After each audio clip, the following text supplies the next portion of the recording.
പ്രിയപ്പെട്ടവരെ, കേരളീയ ക്ഷേത്രകലകളെയും സമാനമായ കലാരൂപങ്ങളെയും ഒക്കെ പ്രോത്സാഹിപ്പിക്കുന്ന ഒരു പാരമ്പര്യമുള്ള ക്ഷേത്രമാണ് മണ്ണാറശാല ക്ഷേത്രം. നൃത്തം, ഗീതം, നാട്യം, വാദ്യം എന്നീ ഇനങ്ങളിലെ പ്രഗത്ഭരായിട്ടുള്ള കലാകാരന്മാരെ പുരസ്കാരം നൽകി ആദരിക്കുന്ന ഒരു രീതിയാണ് മണ്ണാർശാലയിൽ കണ്ടുവരുന്നത്.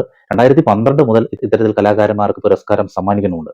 അതും ഭഗവാന്റെ നാമധേയത്തിലുള്ള ഒരു പുരസ്കാരം, നാഗരാജാവിന്റെ നാമധേയത്തിലുള്ള ഒരു പുരസ്കാരം ലഭിക്കുക എന്ന് പറഞ്ഞാൽ കലാകാരന്മാർക്ക് അതിൽ പരം ഒരു പുണ്യം വേറുന്നുണ്ടല്ലേ.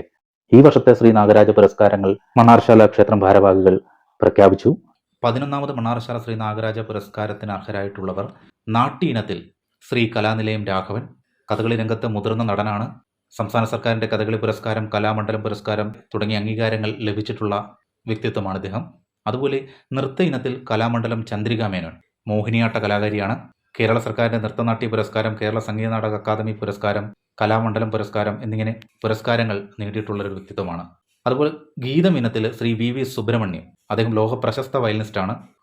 കേരള സംഗീത നാടക അക്കാദമി അവാർഡുകൾ, കലൈമാമണി പുരസ്കാരം എന്നിവ നേടിയിട്ടുള്ള ഒരു വ്യക്തിത്വമാണ്.